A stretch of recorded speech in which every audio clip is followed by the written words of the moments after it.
खाली घ्या नामदेव महाराज पुरस्कार माझ्यासारख्या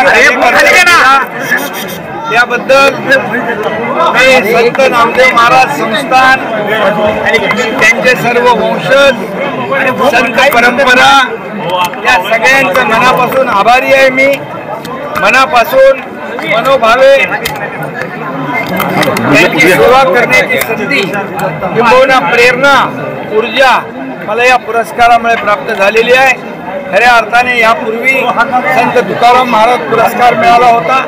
आज संत नामदेव महाराज पुरस्कार माझ्यासारख्या कार्यकर्त्याला देण्याचं मोठं औदार्य आणि या ठिकाणी संत नामदेव महाराज संस्थांनी त्यांच्या सर्व परंपरा वंशजांनी केलंय।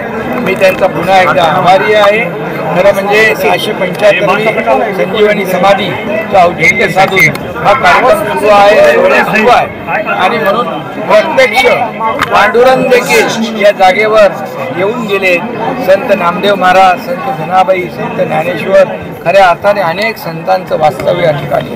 खरं म्हणजे हे स्थान एक वारकऱ्यांचं चालतं बोलतं विद्यापीठ आहे असं म्हटलं तर वावगं ठरणार नाही। आणि अशा ठिकाणावर माझा त्यांनी सत्कार केलेला आहे। माझी जबाबदारी आणखी वाढलेली आहे।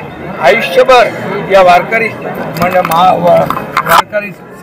समाजाची, संतांची, संत परंपरेची सेवा करण्याचं भाग्य मला मिळालेलं आहे। मी नेहमी सांगतो, राजकीय अधिष्ठानापेक्षा धार्मिक आणि आध्यात्मिक अधिष्ठान केव्हाही वर असतं आणि म्हणून या संतांचं महाराष्ट्र ही संतांची भूमी आहे, वीरांची भूमी आहे, शूरांची भूमी आहे, छत्रपती शिवाजी महाराजांची भूमी आहे आणि म्हणून हे संत महात्म्यांचं हे महाराष्ट्र आहे आणि म्हणून हा महाराष्ट्र संतांच्या आशीर्वादाने पुढे जातोय, याचा विकास होतोय। आणि खऱ्या अर्थाने काल देखील मुख्यमंत्री महोदय देखील इकडे येऊन गेले आणि म्हणून आमचं जे काही सरकार आहे महायुतीचं हे सर्व सामान्य लोकांच्या जीवनामध्ये आमूलाग्र बदल घडवण्यासाठी या ठिकाणी वारकरी महामंडळाचं पण मी बोललो मागाशी, त्याच्यामध्ये जे काही आहे राहिलेलं सर्व पूर्ण करू। उदय सामंत आपली जागा घ्यायचा प्रयत्न करतायत, रोज कुठले तर मंत्री अडचणीत येतोय, सरकार अडचणीत यायला लागले। मी सांगतो आज बघा, आज चांगला दिवस खरंय की पण हेही बोलायला पाहिजे राजकारणाला। अहो पण परिस्थिती राज्य तुमच्याकडे लक्ष ठेवून आहे। नवीन मुख्यमंत्र्याला काही सोसवं नाही का सगळं? आपल्याला एकच सांगतो, आम्ही टीम म्हणून काम करतो। देवेंद्रजी, मी काय, अजित, आम्ही टीम म्हणून काम करतो। पदावर खाली होतात पण आमचा अजेंडा काय आहे? सर्वसामान्य माणसाच्या जीवनामध्ये चांगले दिवस आणणं हा आमचा अजेंडा आहे। राज्याचा विकास करणं आमचा अजेंडा आहे।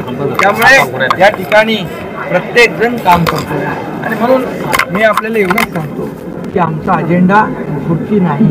आमचा अजेंडा ज्याने आम्हाला खुर्चीत बसवलंय त्यांचे प्रश्न सोडवणं, त्यांचे प्रश्न शोधणं, त्याचं निराकरण करणं। अशा बातम्या आहेत की 10 मंत्र्यांना डच्चू दिलं जाणार आहे। 30% असं समजतं लाडक्या बहिणीमुळे सरकार अडचणीत आहे। मी स्वतः परिवहन मंत्री प्रताप सरनाईक यांच्याशी सकाळी बोललो आणि जी काही वाढ केलेली आहे ती रद्द करण्याच्या सूचना दिलेल्या आहेत।